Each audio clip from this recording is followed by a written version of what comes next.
Deputy Leader, I wanted to raise two issues with you this morning. The first one is one that I'm sure other members of the House have come across over the last number of weeks, and that is the delays in exceptional needs payment through the Community Welfare Officer Service.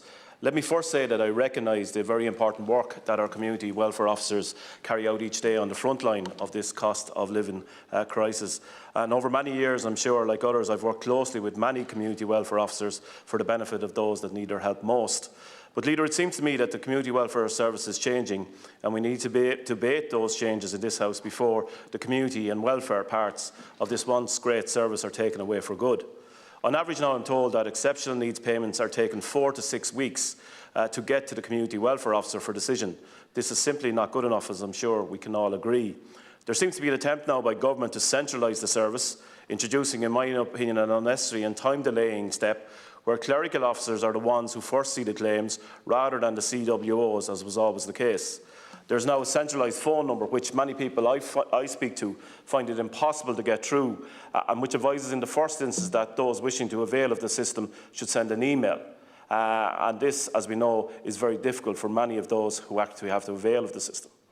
I spoke in this House before the summer of the Annie Needs payment, which was announced by government and advertised by the department.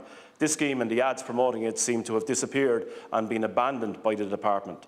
We are now living in a cost of living crisis, and we are told this will only deepen, yet the service many depend on is changing, and in my opinion, changing not for the better. I'm sure many members here have developed great working relationships with the various CWOs in their areas. This relationship, I believe, is under threat. The service is simply not working at the moment, and those community welfare officers left in the system are being put under great pressure to put in changing practices that have worked, to change practices that have worked in our communities over many years. They need our support, but most importantly, this service must continue to do what it says in the tin.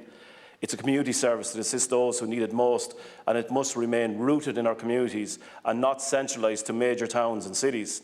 I would appreciate, Deputy Leader, an opportunity to debate this with the Minister. I've also raised this morning at the Social Protection Committee, which I'm a member of, but I do think that we need to debate it here in this House as well.